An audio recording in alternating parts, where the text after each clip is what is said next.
We are now in chapter 26 of Exodus. What we would do today is study the different curtains in the tabernacle and also the frames. So you find this in chapter 26, Exodus 26 and verses 1 to 14. We will read all the verses from 1 to 14 and that will give you an idea of the different curtains that are put over the building. Okay, let's look at this, verse 1 onwards. Make the tabernacle with 10 curtains of finely twisted linen and blue, purple and scarlet yarn, with cherubim worked into them by skilled craftsmen. All the curtains are to be the same size, 28 cubits long and 4 cubits wide. Join 5 of the curtains together and do the same with the other 5. Make loops of blue material along the edge of the end of the curtain in one set, and do the same with the end curtain in the other set. Make 50 loops on one curtain and 50 loops on the end curtain of the other set, and the loops opposite each other. Then make 50 gold clasps and use them to fasten the curtains together so that the tabernacle is a unit. Make curtains of goat hair for the tent over the tabernacle, 11 altogether. All 11 curtains are to be the same size, 30 cubits long and 4 cubits wide. Join 5 of the cubits together into one set and the other 6 into another set. Fold the 6th curtain double at the front of the tent. Make 50 loops along the edge of the curtain in one set and also along the edge of the end curtain in the other set. Then make 50 bronze clasps and bring them in the loops to fasten the tent together as a unit. As for the additional length of the tent curtains, the half curtain that is left over is to hang down at the rear of the tabernacle. The 10 curtains will be a cubit longer on both sides.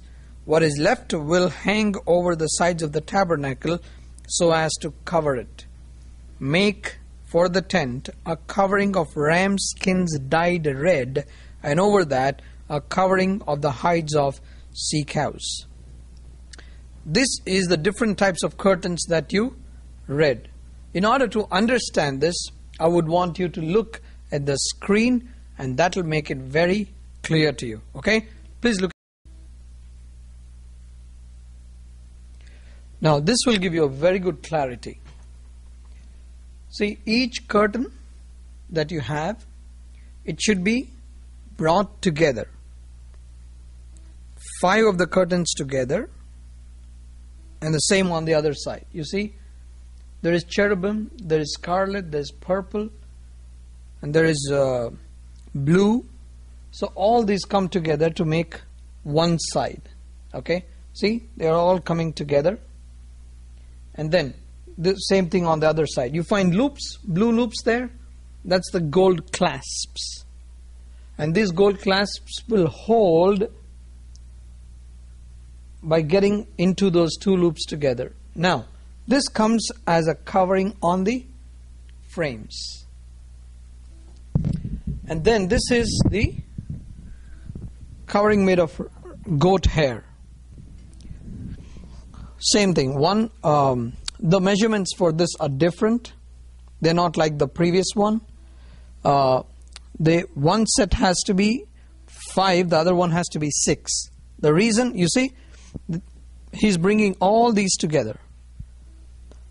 And then see, the clasps now are bronze, not gold, okay? The bronze, blue loops, and this falls over it. Can you see it falls and touches the ground? Did you see that? So that forms a kind of protection. All right. That is the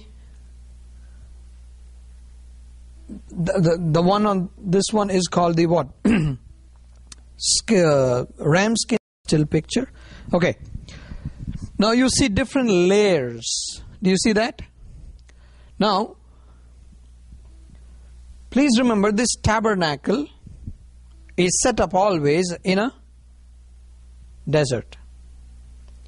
Now tell me, going by the location, is it not a very beautiful protection? Keeping the desert in mind, the heat, the sand, the wind. Now see what is on the top. At night, it becomes cold, is it not? The temperature in desert becomes cold. So what happens? What is on the top? Skin. It's skin. Right? Hides of the cows. Sea cows. Right? Now, underneath that is what? Skin. Underneath that, hair. Underneath that, linen. Okay? Even going by the ecological ways, this is amazing. But we are here to look at the spiritual meanings of this tabernacle, these curtains. Let's see what they tell you. Keep looking at the picture. Now, there are some people who are priests, and these priests are, where are they working? Inside. Now, an outsider will look at this and will never be able to see the beauty that is inside. Which is more beautiful, the inside or the outside? What is more appealing? The inside is more appealing, because the one that is inside, the curtain that is inside, is made up of what?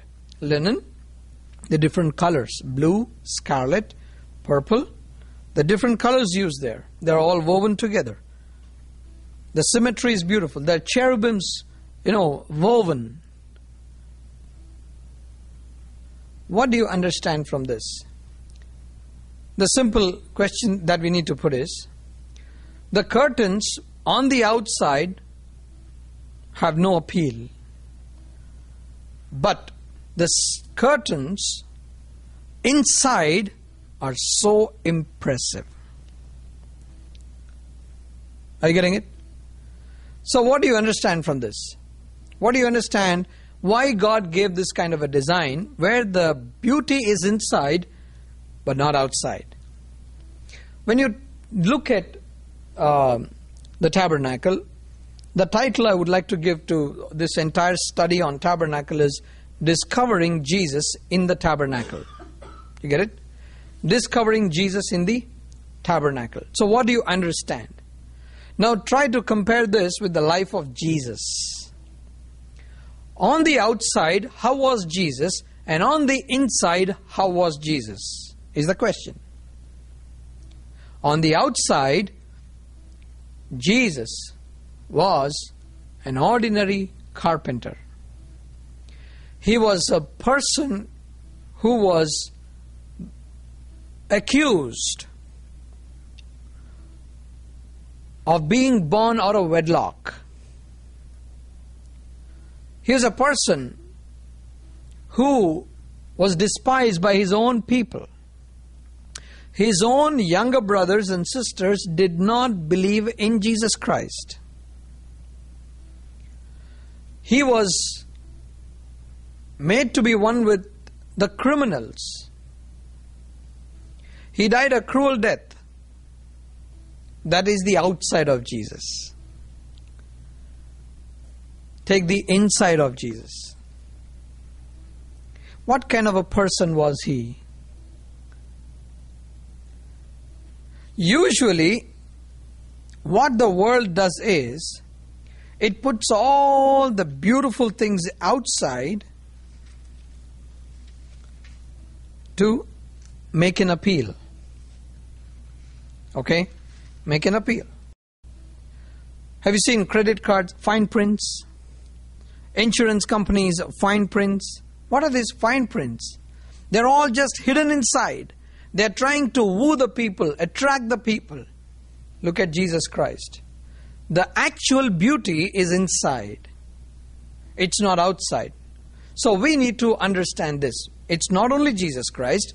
This also refers to the church. What is a church to the outside world? What is the church to the outside world? Is it very impressive? Is it something that where people would say, wow, I need to go to church? Even believers on a Sunday morning, you find them so hesitant to go to the house of God. If you have a ball game, you won't find that lethargy at home. But to go to the church, you'll find this. How does the church look at the world look at the church? In the Bible, the church is always compared to a widow. Helpless. Weak. That's how the church looks like. But if you think what the church can do, the beauty inside the church, that's a place where God dwells. That's a place where the fellowship strengthens. That's a place where we pray for one another. We support one another. We cry for one another. When you have a problem, I take it as my problem. When it is my problem, you take it as your problem. We appeal to the eternity of the people. When people are hospitalized, when they are on the deathbed, they are going through troubles, you find people shedding tears. Why? You can never explain the beauty in the church. When you all come together, and as a church come together and pray, you know, the way you get up and leave after the prayer, I can never explain that experience. The church on the outside is just like that. About the church, I'm talking about the body of believers. I'm talking about the body of believers. What happens when we come together? That's why Psalm 133:1 says what? How good and pleasant it is for brethren to dwell together in unity. That unity in the church. Have you seen that unity in that church? What that unity really can do? Instead of pulling one another down or tearing one another down, when we all can come together, I tell you, there's no end to what the church can achieve with the help of God if the church came together. Now let's take a human being, a believer. Did you see that? We took the curtains and we talked about Jesus Christ. We talked about the church. And we also now are coming down to narrowing it down to where? To a believer. So how should a believer be? On the outside, he should be looking like what? So lousy. Is it not? Nothing very interesting or attractive in this person. But if he comes and spends 1 week in your house, I always encourage, it might cost you a little bit, but I tell you, you should try this. You should really do this diagnostic test. The diagnostic test is this.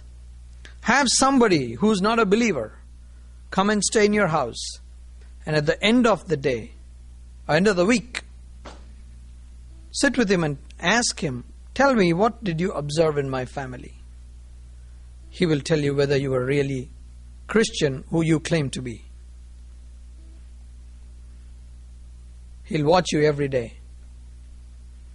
He sees your reactions. We try to claim something, but we don't really are. We are really not that. Is it not true? That's what many times what happens. Let me give an example. When you're born again, what is the first thing that impresses you about that preacher? His message. Right? I was like that. When the person who preached that message, and I was born again, you are a total novice. As a novice, what do you think? Wow, that is spiritual life. So what do? You try to start imitating that guy. You start trying to appreciate, oh wow, what a great preacher he is. Okay, wonderful. Keep doing that, keep doing that. And then as the days pass by, as you spend more and more time, this is my question. Please listen carefully. And preachers might get hurt when they hear this. When you spend more and more time with your preacher, when you spend more and more time with your pastor, Do you see Christ in him, or do you see something else? That's the question.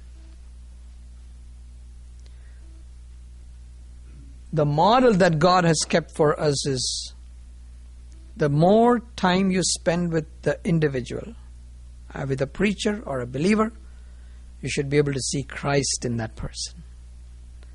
But if it is not, if you find that this guy is something else on the outside and something else inside, what happens? That's nothing but deception. That's nothing but deception. Let me read one verse for you from 1 Kings chapter 10 and verse 6. 1 Kings chapter 10 verse 6. The context here is the Queen of Sheba has come to see King Solomon. And she mentions this to Solomon. And this is her feedback. What's that? She said to the king, "The report I heard in my own country about your achievements and your wisdom is true. But I did not believe these things until I came and saw with my own eyes." Look at the next line. "Indeed, not even half was told me." Do you see that? Not even half was told me. In wisdom and wealth, you have far exceeded the report I heard. My dear brothers and sisters, this is the question that we need to ask. Is this true about us? What people hear of us and what we really are. Look at this. This is a beautiful, beautiful picture of what we can apply here. Queen of Sheba heard about King Solomon. She came all the way to see this man. And what does she say?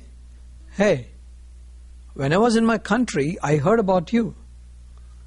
And what you usually hear about the other people is a big, big fanfare and too much. And when you come closer to that person and say, man, it was not impressive as I was told, is it not?" Yeah, we have some of our seniors who go for what is called as Forever Young outing. Forever Young outing. You ask them after they come back, the different reports they get. At some places they go, the report is, wow, man, we never thought that, man, they had redone it so well. And sometimes they come back and say, oh, I think we shouldn't have gone this time. Is it not true? Look at the scripture. That's what it's reminding about your life and my life. That we far exceed the report that goes out about us.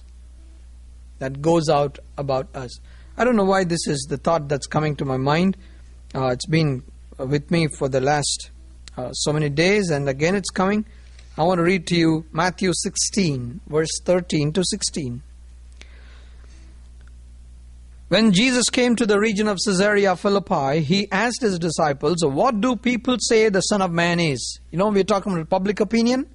We're talking about the reports. "Who do people say is the Son of Man?" They replied, "Some say John the Baptist, others say Elijah, and still others Jeremiah or one of the prophets." "But what about you?" He asked, "Who do you say I am?" Simon Peter answered, "You are the Christ, the Son of the living God." Did you get it, dear friends? You know what this man's telling you? This Simon Peter is telling, hey, others are talking about you like this, but I know you are something else. The report about you on the outside is what? You are like a Jeremiah, like an Elijah, or like one of the prophets. But I can tell you. Of course, Jesus said, it's been revealed to you by the Holy Spirit. Father revealed it to you. But the answer that Peter gives is not, oh yeah, you're another prophet or you're another teacher. Here the answer is, you are Jesus Christ, the Son of God. Right? So therefore, that is how our lives have to be. So the curtains tell you this. The curtains are dirty outside, but the beauty is how it is. Do you see that? Let me ask you, is any of your house like this? Look at the beauty inside. Alright? It far surpasses what is on the outside. curtain?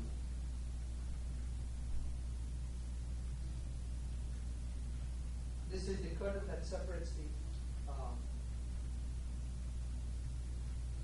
Can you see this table lamp? This candlestick. Candlestick on this side. Can you cut that like that?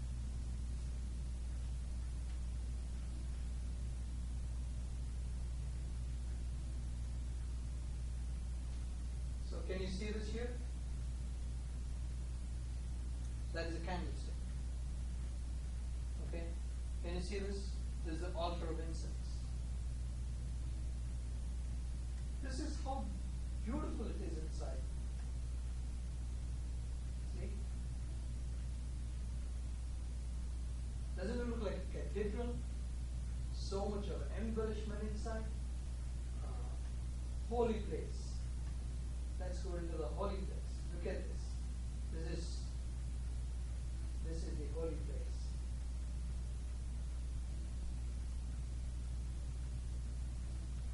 This is the curtain that separates from the outer court. Can you imagine this beauty? And see, this is the curtain that is the innermost layer. Right? This is the innermost layer. That is the inside of the holy place. And this is where the priests are doing the ministry. Alright? And you now look at how it is outside.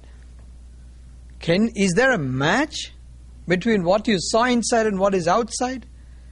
It's my prayer that our lives are like that.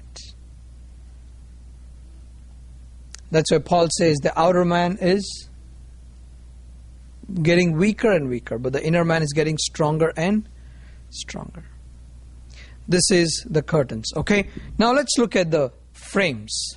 Alright, let's look at the frames. Chapter 26 and chapter 26 and 15 to 30. Make upright frames of acacia wood for the tabernacle. See, what is the wood you're supposed to use? Acacia wood. Each frame is to be 10 cubits long and a cubit and a half wide. See that? Length and the width. With 2 projections set parallel to each other. Make all the frames of the tabernacle in this way. Make 20 frames for the south side of the tabernacle and make 40 silver bases to go under them. 2 bases for each frame, 1 under each projection. For the other side, the north side of the tabernacle, make 20 frames and 40 silver bases. Did you see that? 20 frames and 40 silver bases. 2 under each frame. Make 6 frames for the far end, that is the west end of the tabernacle, and make 2 frames for the corners at the far end. At these 2 corners, they must be double from the bottom all the way to the top and fitted into a single ring. Both shall be like that. So there will be 8 frames and 16 silver bases, 2 under each frame. Also make crossbars of acacia wood, 5 for the frames on one side of the tabernacle, 5 for those on the other side and 5 for the frames on the west at the far end of the tabernacle.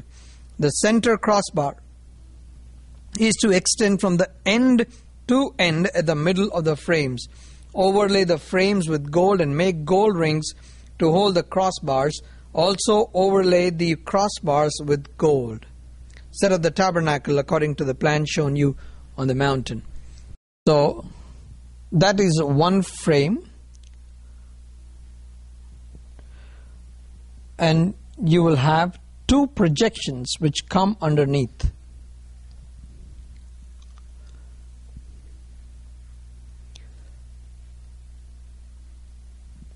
See? There's projections. And underneath that, there is a silver basis. So these silver bases, so for each peg, there is a socket, the silver socket. So all of them go through. And now look at this. They're going to double up here. Do you see that? Double up. And this is the ring that he's talking about. And all these are attached one with another. And then what happens?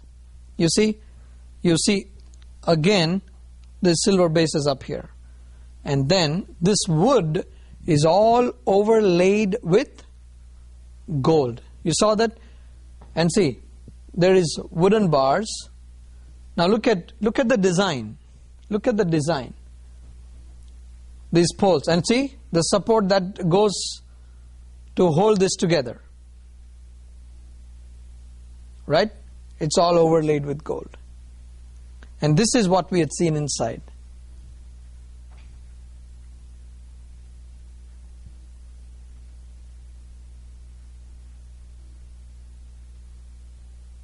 What is the meaning of these frames? Now, each frame has 2 pegs. Okay? Now, if you see,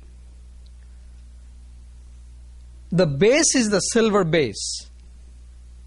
The wood is not touching the sand. Are you getting it? The wood is not touching the sand. What is that wood touching? The silver base. Okay? Let's take the meanings of what they are. Wood is symbol of humanity. You remember? The acacia wood that was used in the Ark of the Covenant, used for the altar, and now you're using it for the frames. So acacia wood is a symbol of what? Humanity. Silver is symbol of redemption. When you want to redeem somebody, what do you use? Silver. We go back to the story of Judas Iscariot. We go back to the story of Joseph. When they were selling, when Joseph was sold, he was sold for what? Silver coins. When Judas sold Jesus, he sold Jesus for silver coins. So silver is used for redemption. Now, each frame has 2 pegs. And these 2 pegs go into the socket, that is a base. And that base is the silver base. You know what these 2 pegs could be called? One peg is called faith. The other one is called obedience. When there is a faith in a person and shows obedience because of the grace that Jesus has shown, and then that person is stable apart from the world because he's not touching the sand, is he not? He's not touching the sand. What is he touching? The silver base. He's redeemed from the world, so he is set in that redemption, and now every frame must have its own silver base. It's not one long slab of silver. For every peg of the wooden frame, there is a silver base. So every frame must go into the silver base. What does it mean? What does it mean? It means everybody has to be individually saved. You cannot claim your husband's salvation. You cannot claim your dad's salvation. And this is what God spoke through this design on that mountain to Moses. The frame is talking about your salvation. Redemption. Okay, now what happens? Is it enough that one frame went into the silver socket and it was done? Is that enough? No. What is a church? What is a church? It's a body of believers. It's a body of believers. What happens when a person is born again? A person is born again, then what do? That person is baptized, and then what do we do there? What is the meaning of a person being born again? Now you belong to the family of God. So one frame attached to the other, one frame next to the other, one frame next to the other. Everybody individually saved, and they all come together. Did you see the security in this place? I tell you, this design is so amazing. I don't think there can be any big sandstorm which can destroy this. It's not just the ecological part, that has a spiritual meaning too. Let me read a verse for you, and then you will understand this meaning of the spiritual aspect of what Jesus is trying to tell to the church at Ephesians chapter 2 and verses 19 to 22. Very powerful verses. Please look at this. Consequently, you are no longer foreigners and aliens, but fellow citizens with God's people and members of God's household. Did you see that? You are members of God's household, built on the foundation of the apostles and prophets, with Christ Jesus himself as the chief cornerstone. In him, the whole building is joined together and rises to become a holy temple in the Lord. And in him, you are being built together to become a dwelling in which God lives by his Spirit. What is happening inside this? This is the place. This is the compartment where you have the holy place and the most holy place. There is worship inside. There's ministry going on. The table of shewbread is there. The bread has to be there all the time. There's a lot of ministry going on inside this holy place. The priests are there. They're offering incense there. They're lighting the candle there. They're baking the bread and putting it up there. Oh my goodness, what a wonderful, wonderful picture of what Jesus is doing for you and me. I tell you, the frames attached to one another remind me another big instance in the history of Israel. This you find in Nehemiah. When Nehemiah was building the city walls, you know what he did? He got the people to volunteer. And how did these people build? In chapter 3 of Nehemiah, you find this. Verse 4. You'll find this phrase in this entire chapter. You cannot miss this. And this is what it is. Chapter 3 and verse 4. Meremoth son of Uriah, the son of Hakkoz, repaired the next section next to him. Meshullam son of Berechiah, the son of Meshezabel, made repairs. And next to him. Do you see that? If you go to verse 7, next to them. Verse 17, next to him. Verse 18, next to him. 19, next to him. 21, next to him. 22, next to him. 24, next to him. Verse 25, next to him. 27, next to him. 29, next to them. Again 29, next to him. Verse 30, next to him. Verse 30 again, next to them, next to him. What do you see there? They're so close beside one another. You know what happened? They built this whole wall in 52 days. In 52 days, the city looked different. You know why? The Bible says in Nehemiah, the same book, you find the reason why these people came together and worked is because, you know what? It says, chapter 4 verse 6, Nehemiah chapter 4 verse 6. So we rebuilt the wall till all of it reached half its height, for the people worked with all their heart. I work with all my heart. You work with all your heart. You work with... Everybody works with all their heart. What happens? There's a beautiful temple that rises. Everybody is individually saved. They're all set apart from the world. They all come together. And then you see the beauty inside. It's all covered with gold. What happens is God covers us with His divinity. When God sees you and me, who does He see? He sees Jesus. Therefore, He doesn't punish you. He says, Yeah, the blood of my son is on these people. Look at, what is inside of this? What is actually inside? Wood. It's wood, is it not? Acacia wood.